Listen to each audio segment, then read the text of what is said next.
तो बीजेपी की जन विश्वास यात्रा जो अंबेडकर नगर से शुरू हुई थी उसे लखनऊ में खत्म होना है, लेकिन इस दौरान बस्ती में जेपी नड्डा इस वक्त कुछ बोल रहे हैं, सुनवाते हैं। अपनी ही कवाली, कोई पूछने वाला नहीं। इसलिए मित्रों, ये जन विश्वास यात्रा के महत्व को समझो। ये हमारी पार्टी है, ये कमल के फूल जो ये ताकत और हिम्मत के साथ जा सकते हैं। और हम ये भी कहना चाहते हैं कि हमने लोगों को जोड़ा है, उन्होंने लोगों को बांटा है। हमने लोगों को कहा सबका साथ, सबका विकास, सबका विश्वास, सबका प्रयास। जिन्होंने हमारा समर्थन नहीं भी किया, वहां भी उज्ज्वला का उज्ज्वल पहुंचाया है। यह हमारी ताकत रही है। जिन्होंने हमारा समर्थन नहीं भी किया, उनको भी आयुष्मान की ठंडक पहुंचाई है और उनकी सेवा की है। इस बात को हमको समझना चाहिए। लेकिन उन्होंने क्या किया? हमें धर्म पर बांटा। बोलो, बांटा कि नहीं बांटा? बांटा कि नहीं बांटा? नहीं तो आप बताओ, ऐसे अच्छे मौसम में जिन्ना को याद करने की जरूरत क्यों पड़ गई? क्यों पड़ गई? इसलिए क्योंकि याद आ जाए, इसलिए कि धर्म पर बढ़ जाओ, इसलिए कि धर्म के नाम पर वोट दो।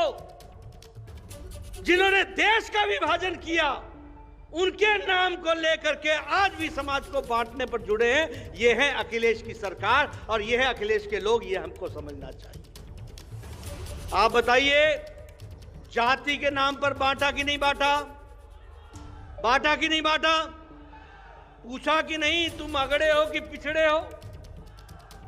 पूछा कि नहीं पूछा? हमसे एक पत्रकार ने पूछा, मैंने कहा उनके साथ कुछ विशेष लोग हैं। बोले कौन से लोग हैं? मैंने कहा आप भी जानते हो। यह जातियों में बांटने का काम आपका है।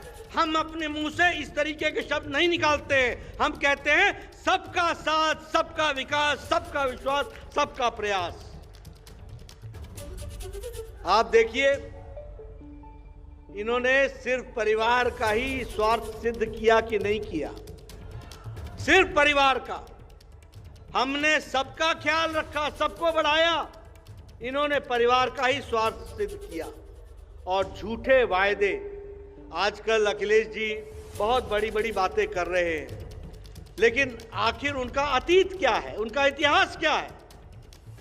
जब वो मुख्यमंत्री थे तो उन्होंने दिया क्या है? ये अतीत ही तय करता है कि भविष्य में कोई क्या करेगा। योगी जी की सरकार ने मोदी जी के आशीर्वाद से जो पिछले 5 साल में किया है, वही ताकत बनेगा कि हम अगले 5 साल में क्या करने वाले हैं, यह तय करेगा। इसको हमको तय करना चाहिए।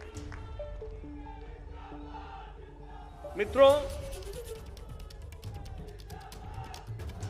मैं दूसरी राजनीति की बारीकी आपको समझाना चाहता हूं। मोदी जी के आने के बाद फर्क क्या पड़ा?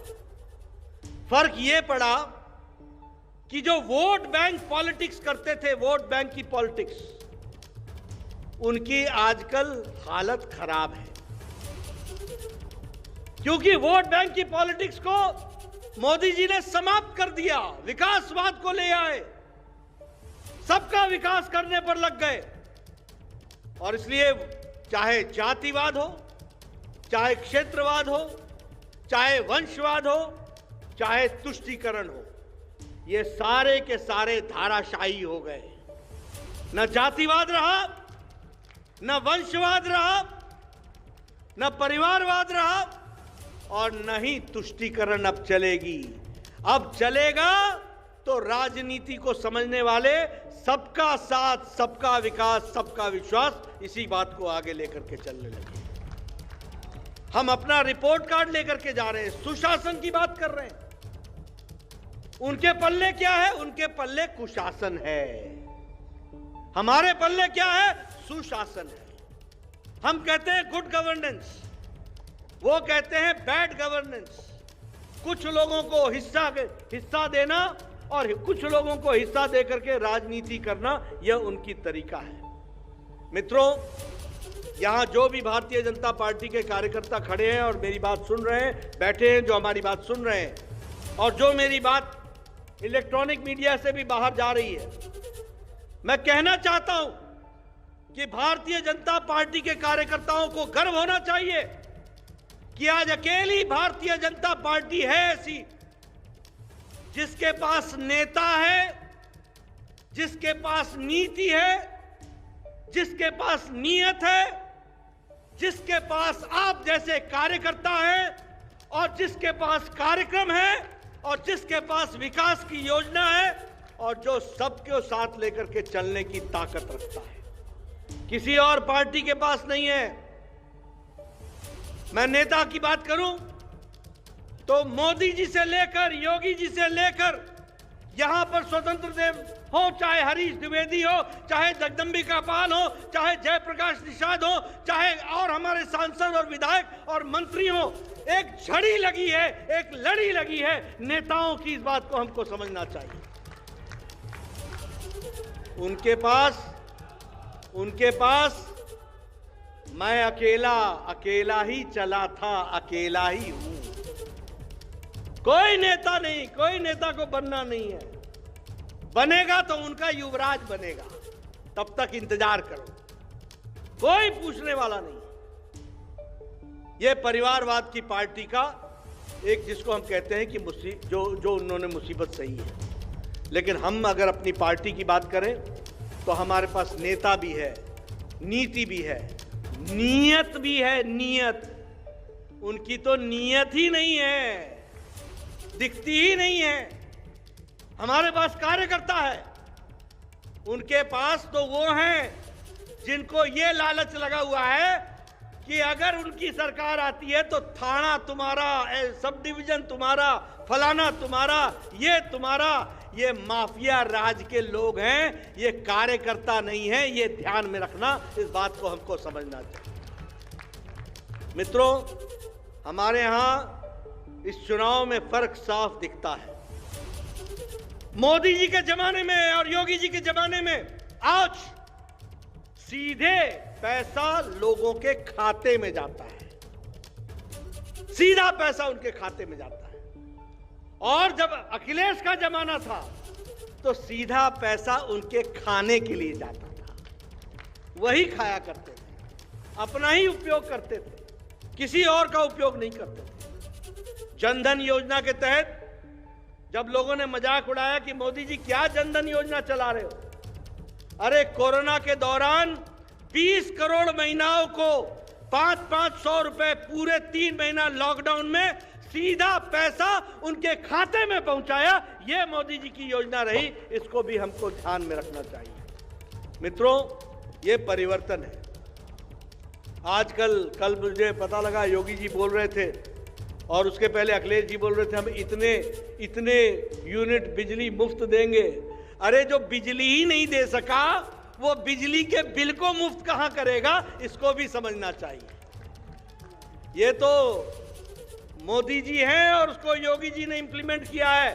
बोलो, 24 घंटा बिजली रहती है कि नहीं रहती है? रहती है कि नहीं रहती है? जब मोदी जी ने कहा था कि 56 इंच का सीना चाहिए तो इन लोगों ने उपहास उड़ाया था। आज दावे के साथ कहते हैं कि उत्तर प्रदेश में 24 घंटा बिजली रहती है। यह योगी जी ने करके दिखाया, मोदी जी के आशीर्वाद से। यह हमको समझना चाहिए। 2,81,000 घरों में, 81 लाख घरों में बिजली थी ही नहीं। 2,81 लाख घरों में बिजली नहीं थी।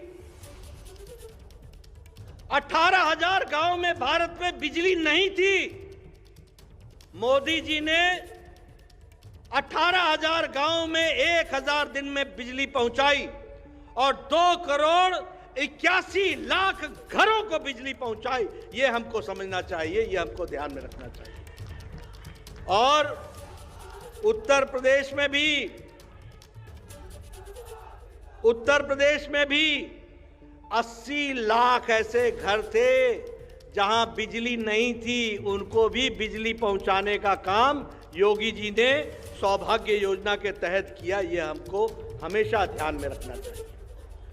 आजकल लोग महिला सशक्तिकरण की बात कर रहे हैं।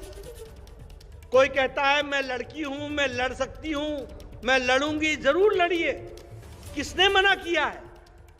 लेकिन आपको शर्म नहीं आई कि आजाद भारत में 70 साल तक 11 करोड़ बहनें अपने दैनंदिन जीवन में शौचालय जाने के लिए गांव के बाहर जाती थी? तब आपको शर्म नहीं आई? आपको महिलाओं की इज्जत की चिंता नहीं हुई? आपको बालक बालिकाओं की चिंता नहीं हुई? ये मोदी जी ने 11 करोड़ शौचालय बनाकर, उनकी इज्जत घर बनाकर उनकी इज्जत की रक्षा की है। इस बात को समझना चाहिए। आज कहते तो सुन रहे थे आप बीजेपी अध्यक्ष जेपी नड्डा को जोरदार तरीके से विरोधियों को निशाने पर ले रहे थे, जमकर लड़ताड़ लगाई उन्होंने, ये कहते हुए कि अब मुफ्त बिजली देने का वादा कर रहे हैं, लेकिन 24 घंटे बिजली देने का काम तो योगी सरकार ने ही किया है। विरोधियों ने सिर्फ और सिर्फ बांटने का काम किया, कभी जिन्ना के नाम पर, कभी जातियों के नाम पर।